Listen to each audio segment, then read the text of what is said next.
Si vous êtes sur cette vidéo, c'est que vous êtes intéressé d'une manière ou d'une autre par un test de mobilité. C'est un test standardisé et vous aurez en dessous du lien, en dessous de cette vidéo, le lien pour pouvoir avoir les repères du test.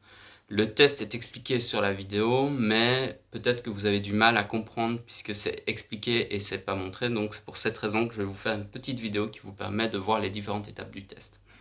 Pourquoi c'est intéressant de faire un test de ce type-là? C'est que c'est un test qui va vous permettre d'évaluer votre mobilité avec quelques standards. Ils vont prendre plusieurs parties du corps. Ça vous donnera une idée de où vous vous situez par rapport à la moyenne, on va dire. Ça vous dira aussi quels sont vos points forts, vos points faibles. Et ça vous permettra de refaire le test sans être suivi. C'est donc un test qui est à la fois utile quand vous êtes suivi par quelqu'un, un coach ou n'importe qui, mais c'est aussi utile si vous le faites tout seul parce que ça vous permet de voir si vous évoluez, etc., et si vous êtes en train de cibler les bons endroits. Un point faible peut devenir plus tard un point fort à force de le mobiliser et vice-versa, et c'est pour cette raison que ce test standardisé est utile. Pourquoi ça pourrait être utile par ailleurs? C'est que on a tous plus ou moins de mobilité et peu importe notre vie quotidienne, on est confronté à des difficultés de mobilité. Si vous faites du sport, vous avez probablement des points faibles qui sont liés à votre mobilité. Si vous êtes en bureau et que vous passez beaucoup de temps à travailler ou peu importe que vous avez un mode de vie qui fait que vous avez des douleurs à par-ci par-là, la mobilité va vous aider aussi. Ça va vous permettre de faire un petit profil global de votre posture et de vos mobilités et grâce à ça, à terme, d'aller de mieux en mieux vis-à-vis de ça ou d'améliorer votre performance quand c'est nécessaire. Les petits défauts du test, je dois quand même les signaler. C'est un test standardisé, donc il vous permet d'être autonome, enfin indépendant avec ce test après, puisque vous pouvez faire vous-même les tests. Il y a quand même quelques petits manquements dedans. Pour moi, il est intéressant parce qu'il donne quand même une idée globale et surtout, encore une fois, c'est surtout l'indépendance le plus gros avantage du test. On va brosser chaque partie du test tout à l'heure, donc vous pourrez voir les vidéos de chaque test. Alors, lorsque vous allez cliquer sur le lien, vous allez arriver sur cette page. Vous verrez que donc vous allez tomber sur définissez votre score de mobilité avec ces 10 tests. Sur cette page, il y aura à chaque fois une description pour chacun des tests. Il sera marqué le test et surtout les critères qui vous permettront d'encoder les points. Une fois que vous avez réalisé le test, il faudra à chaque fois faire le test du côté gauche et du côté droit. Vous encoderez vos points en fonction, et ça je vous le reverrai tout à l'heure, en fonction de ce que vous avez comme degrés, etc. qui sont proposés. Si vous voulez, vous encodez les points en écrivant simplement le nom du test et à côté le nombre de points que vous marquez, à gauche et à droite. Vous pouvez le faire sur un papier. Je vous propose aussi ce petit document que j'ai mis, c'est du point calque, donc il faut LibreOffice ou OpenOffice pour pouvoir le lire. Je vous propose aussi ce petit outil pour encoder. Une fois que vous avez vos points, vous allez écrire, par exemple, vous faites le premier test, vous avez 4 points par rapport aux critères que je vous donnerai tout à l'heure et qui sont écrits sur le document. Vous aurez 4 points par exemple à droite et 3 à gauche, vous allez l'encoder. Je vais encoder avec des nombres fictifs, c'est pas du tout logique ce que j'écris, mais c'est juste pour vous donner. Et vous pouvez constater que là, je vais avoir des notes qui vont se noter, et tout à l'heure, je vous expliquerai comment interpréter ces notes-là. Alors, quand vous allez démarrer le test, il vous faudra juste avoir quelques petites attentions. C'est pas grand-chose. Premièrement, vérifiez que vous ayez des vêtements bien souples. C'est un peu évident, mais si vous avez un jeans, vous n'arriverez pas à faire tous les tests. Deuxièmement, essayez d'avoir un sol qui soit relativement confortable, mais surtout qui soit dur. Si vous exécutez les tests sur un matelas, ça ne marchera pas. Un tatami, donc comme ici, c'est possible. Vous pouvez avoir un tapis de yoga très fin, pas trop épais parce que sinon il va fausser votre test. Vous pouvez le faire sur le sol directement, sur un sol dur, ou bien utiliser une serviette, un essuie en Belgique, que vous allez poser sur le sol et vous allez vous placer dessus et l'utiliser comme un tapis de yoga. Autre chose, là ça va pas être mon cas, mais la plupart du temps il faudrait exécuter le test à un moment où vous n'avez pas fait trop de sport dans les jours précédents, parce que si vous avez des courbatures ça va affecter votre mobilité. Si possible, faites le test après vous êtes échauffé légèrement ou automassé pour les personnes qui savent comment s'automasser.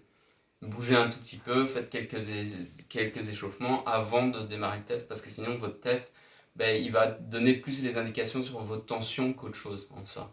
Alors que là, on cherche votre mobilité réelle. Okay, donc là, je vais montrer le test sur moi alors que je ne suis pas dans mon état le meilleur pour le faire, mais je vous conseille pour vous de ne pas faire de cette manière. Pour ce test, on va faire un test de la rotation interne de l'épaule. C'est le test numéro 1 sur le site.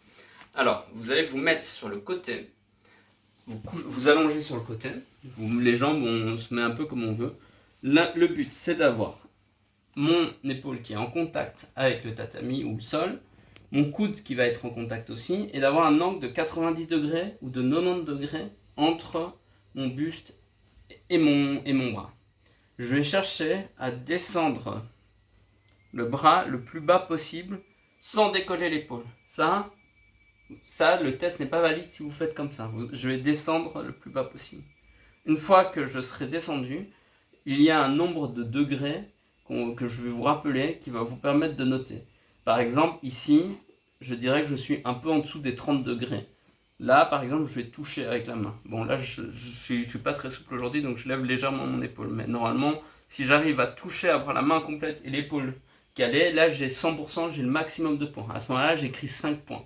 Si je touche avec le bout des doigts, je vais avoir un peu moins de points et vous verrez tout le report tout à l'heure qui vous permettra de noter le nombre de points qu'il y a. Et ensuite, vous allez exécuter le même test de l'autre côté.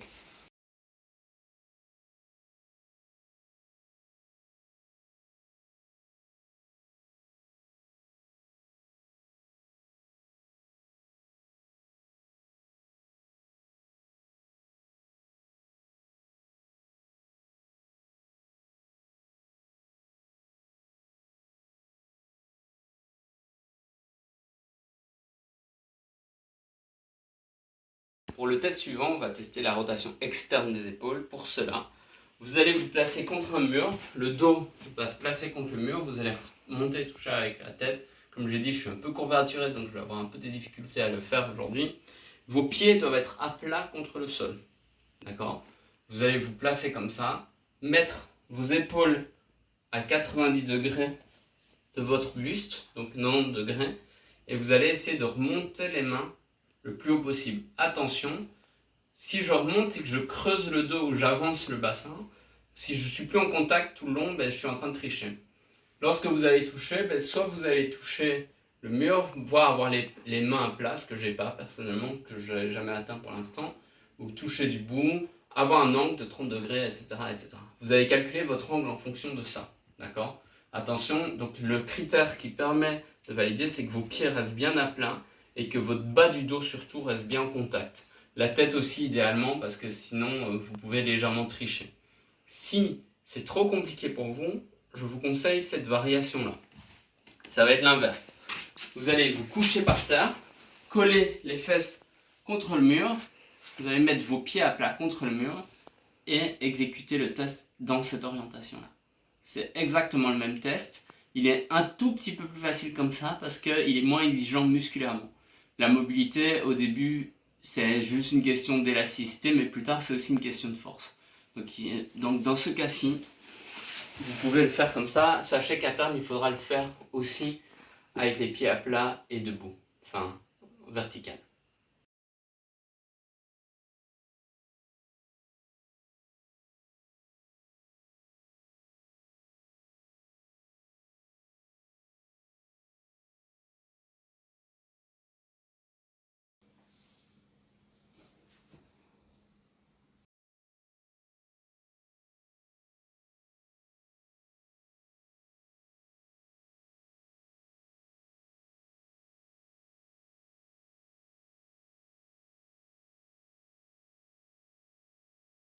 Alors, pour le test suivant, on va tester la mobilité de vos épaules par-dessus votre tête. On appelle ça en anglais un overhead. On peut dire épaule au-dessus, enfin dans les deux cas, c'est le même test.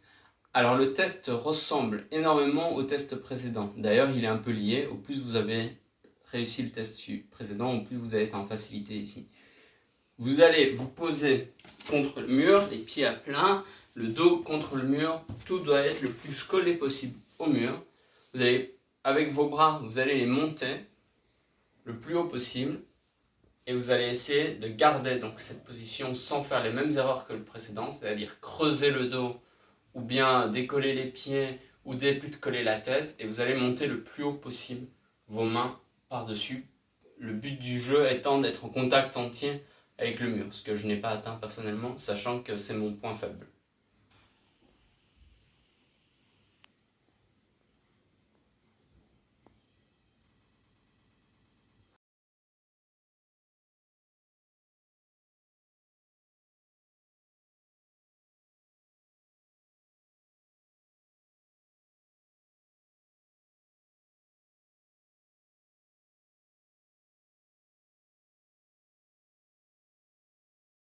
Test suivant, encore une fois, va tester votre capacité à tenir vos bras au-dessus de votre tête.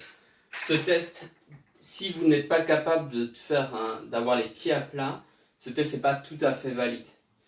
Vous faites ce que vous pouvez, d'accord? Théoriquement, il faut déjà être capable d'être pied à plat, mais ce sera dépendant d'autres tests.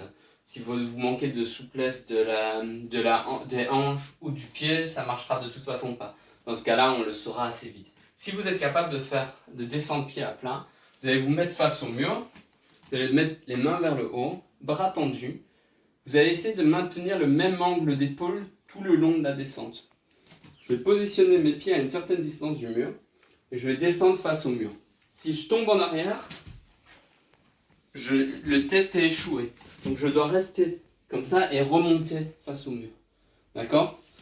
Au plus vos pieds, vous allez rapprocher à chaque fois vos pieds de manière à avoir le moins possible de distance entre vos pieds et le mur en réalisant ce test. Ça va tester vos capacités de mobilité de la hanche, mais aussi vos capacités overhead, enfin ce qu'on appelle overhead.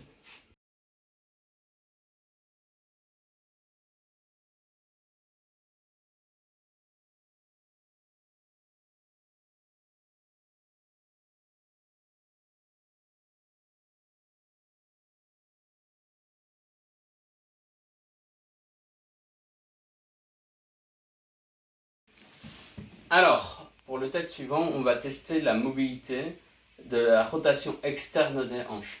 Pour cela, vous allez vous asseoir comme si vous voulez vous asseoir en lotus. Vous allez poser une jambe contre le sol, l'autre jambe, vous allez placer le pied légèrement au-dessus du genou, ici. Ma cheville doit être ici. Et à ce moment-là, on va essayer de descendre le plus. Vous voyez, vraiment, je suis un très mauvais exemple aujourd'hui. Vous allez voir, vous allez essayer de descendre votre genou le plus bas possible. Attention, le test n'est pas... Enfin, vous verrez que vous perdez des points si jamais votre genou ne touche pas le sol sur la jambe d'appui.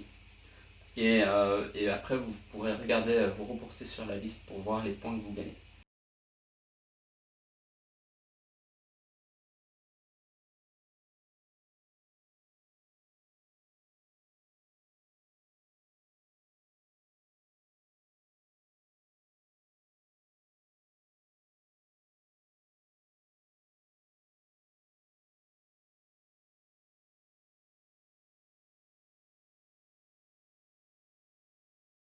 Alors, pour le test suivant, on va tester votre flexion de hanche. La flexion de hanche, alors il faudra juste bien distinguer.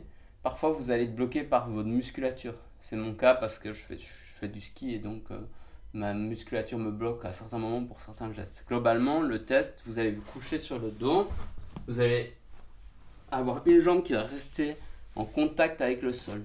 L'autre jambe, vous allez prendre au niveau du genou à peu près, prendre à deux mains et vous allez tirer de manière à ramener le genou vers votre poitrine. Attention, si ma jambe se décolle ici, le test n'est pas valide, ça peut vous donner envie. D'accord? Et au plus, votre genou, essayez d'allonger, pardon, de vous mettre votre nuque également le long du tatami, le long du sol. Essayez au plus votre genou va être proche de votre poitrine, au plus le test vous donnera des points.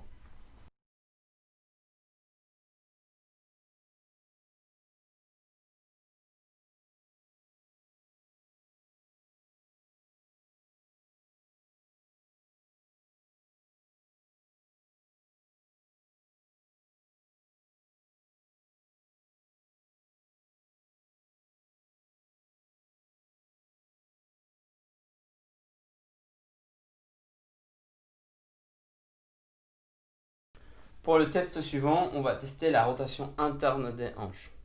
Il y a deux manières de le faire en fonction de... Ça dépend un peu de la situation. Vous choisirez laquelle vous convient le mieux. La première manière de le faire, c'est que vous allez vous mettre à quatre pattes en ayant les bras en dessous de vos épaules et les genoux en dessous de vos hanches. Quand vous êtes dans cette position, je vais tourner mon pied comme si je cherchais à faire un mouvement d'essuie-glace pour aller le plus loin possible avec mon pied. Cependant, si je bouge mon bassin en même temps que je tourne le pied, le test n'est pas valide parce que ça peut donner envie de se corriger en tournant le pied. C'est pour cette raison qu'il y a un deuxième test si jamais vous avez du mal à faire avec ce test-là. Une fois que vous avez fait la rotation, juste il faudra noter le nombre de degrés que vous avez ici avec le pied, d'accord, sur votre genou. Si jamais vous le faites de l'autre manière, si vous avez une mauvaise perception de votre bassin et de vos rotations de bassin, une autre manière de faire, c'est de vous allonger sur le ventre. Vous allez essayer de toucher avec vos deux hanches, enfin la crête iliaque, ça doit être en contact le plus possible avec le sol. Vous allez lever à 90 degrés votre jambe et puis la laisser tomber sur le côté. Encore une fois, il ne faut pas décoller la hanche. Si je décolle la hanche, ça veut dire que je triche. Donc il faut rester avec le même contact sur le sol et mettre le pied sur le côté. Le plus difficile dans ce test, du coup, c'est de pouvoir noter les degrés. Donc je vous conseille d'avoir une personne extérieure qui note vos degrés ou vous de filmer pendant que vous le faites.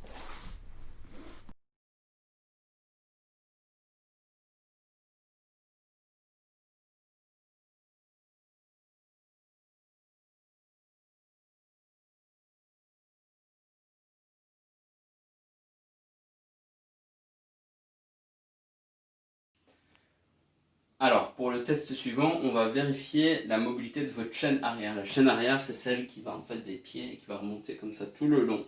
Et en fait, c'est une chaîne en général où beaucoup de gens manquent de mobilité. Pour le premier test, vous allez mettre un pied devant l'autre, comme ça. Et vous allez descendre et chercher à aller le plus bas possible contre le sol. D'accord ? Il faut garder vos jambes tendues, c'est-à-dire que si je fais ça, ça compte pas. C'est comme ça que le test est validé. Je ne peux pas plier mes genoux. Ok ?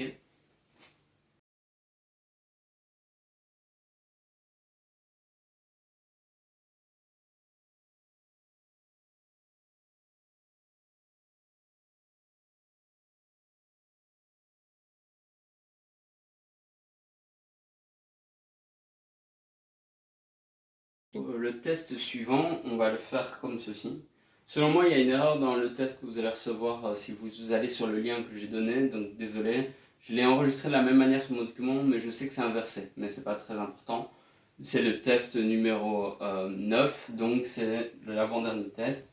Ce que vous allez faire, vous allez poser vos pieds comme ça, à plat, sur le sol.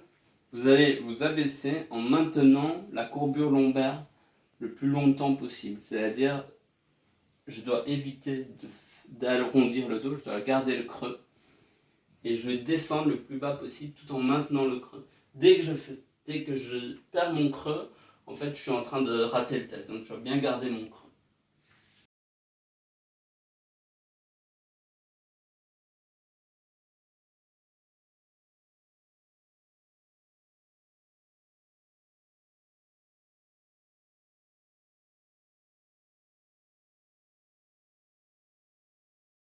Alors, dans ce test-ci, on va tester la dorsiflexion du pied, donc la capacité de flexion de votre pied. Je le fais sur tatami parce que l'espace est agréable comme ça, mais en fait, il vaut mieux faire ce test. D'ailleurs, tous les tests où vous êtes appuyé sur votre pied, il vaut mieux être sur un sol dur que sur un sol mou. D'accord ? Dans ce cas-ci, je le fais ici juste pour être au même endroit. Alors, ce test, vous allez vous mettre face au mur. Le but, ça va être d'avoir une distance que vous allez décider avec le mur et d'avancer vos genoux et vous toucher avec le genou le mur tout en restant en contact avec l'ensemble du pied. Si je décolle le pied, mon test n'est pas validé. Si je change d'angle, ce qui arrive assez souvent, par exemple, je vais aller vers l'extérieur avec mon genou plutôt que rester dans le même axe, le test n'est pas validé. Donc il faut bien que j'aille vers mon gros orteil avec mon genou. Donc on évite de tricher en faisant ceci. Au plus mon pied va être proche du mur, au moins j'ai de la mobilité. Si j'arrive à éloigner mon pied, ben là j'ai plus de mobilité. Si j'arrive à une distance, là je vais faire exprès, je vais à une distance où quand pour toucher je suis obligé de soulever, là mon test n'est pas validé.